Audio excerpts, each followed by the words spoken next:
What is up? Thank you for tuning in to the Third Bowl. I'm your host, Devin Welsh, and thank you for checking out my show. In today's episode, we are going to be breaking down NFL free agency week 1, and I'm going to be going over some of the good signings that I think were good moves by teams and some of the kind of weirder, kind of out of left field moves that were made by some other teams. So let's chop it up and let's get into it. For the first part, we're going to be talking about the good signings that teams were able to pull off in week 1 of NFL free agency. And we're going to start off with a heavy hitter, Javon Hargrave. His contract ran out with the Eagles at the end of the year, and unfortunately, Philly was not able to muster up the money to re-sign him. So Javon decided to sign with the 49ers, right? He signed a 4-year, $81 million contract with $40 million guaranteed. And this signing just totally makes the 49ers defensive line unstoppable, right? Let's break it down real quick. We have Nick Bosa, we got Javon Hargrave, we got, I believe it's Javon Kinlaw, we got Ark Armstead, and don't forget Drake Jackson, USC defensive end. He's coming back. It's going to be year 2 for him. I was a big fan of him last year. So yeah, I feel like this signing is just definitely shored up maybe the weaker part of the 49ers defense. And it's a force to be reckoned with. So it's going to be amazing. All right, now, some other good signings that took place last week include Gardner Minshew. He was a free agent at the end of the year. He was the backup quarterback for the Eagles. He sat behind Jalen Hurts last year, but he is signing a 1-year, $3.5 million contract with the Indianapolis Colts. And I feel like that's a good move on their part. It does allow them to have some sense of stability in the bridge quarterback / backup quarterback kind of tier range of quarterbacks in the NFL.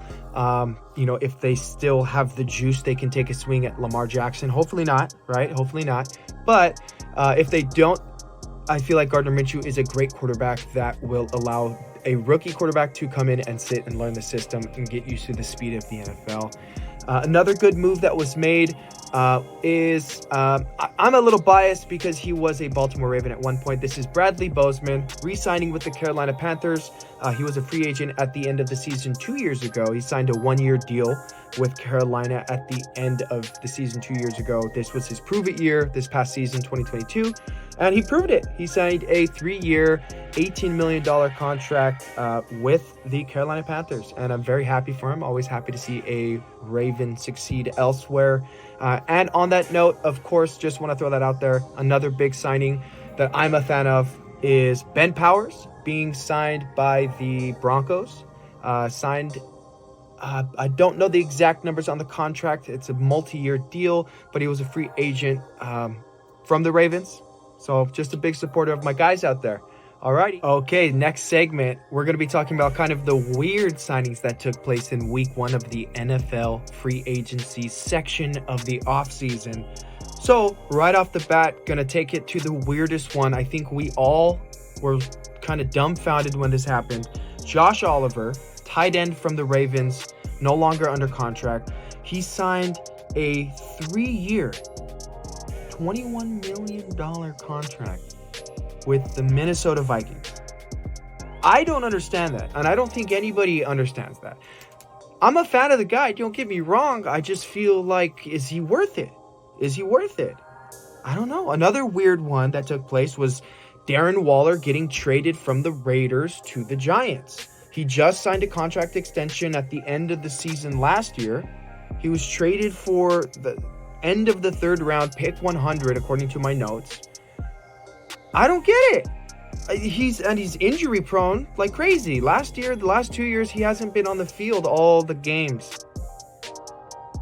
I did some looking, and according to PFF, there are, 7 tight ends in the top 100, 8 tight ends in the top 125 in this upcoming draft. Why are we spending $21 million on a low-end Josh Oliver and trading for Darren Waller? I don't get it. Weird. Last but not least, I think one of the other weird aspects of this round of free agency, what happened last week, was all of the free agent wide receivers seems like they signed deals in which they are paid $11 million a year, give or take, right? If we check, I checked, Alan Lazard, he went to the Jets. He signed a 4-year, $44 million deal, $11 million a year. Then we got Juju Smith-Schuster. He signed with the Patriots, 3-year, $33 million, $11 million a year. Jacoby Myers, probably I think what most people consider to be the number one free agent wide receiver this offseason, right? Signed with the Raiders, 3 years, $33 million. And if we think about that, Patriots just signed Juju, but they had Jacoby Myers. At the end of this year, he was a free agent. They didn't re-sign Jacoby, but went and got Juju for the same contract that was offered to Jacoby by the Raiders. It's just crazy. It's just weird. I don't get it. All right, thank you so much for tuning in to this episode of The Third Bowl. I'm your host, Devin Welsh. I really appreciate all of my fans, all of my viewers, all of my subscribers out there. Thank you so much. Do me all a favor, share with your friends. Don't forget to hit that subscribe button. I'm going to be dropping more content soon. I have a new Mac Mini. It's going to be great. Thank you so much. Adios.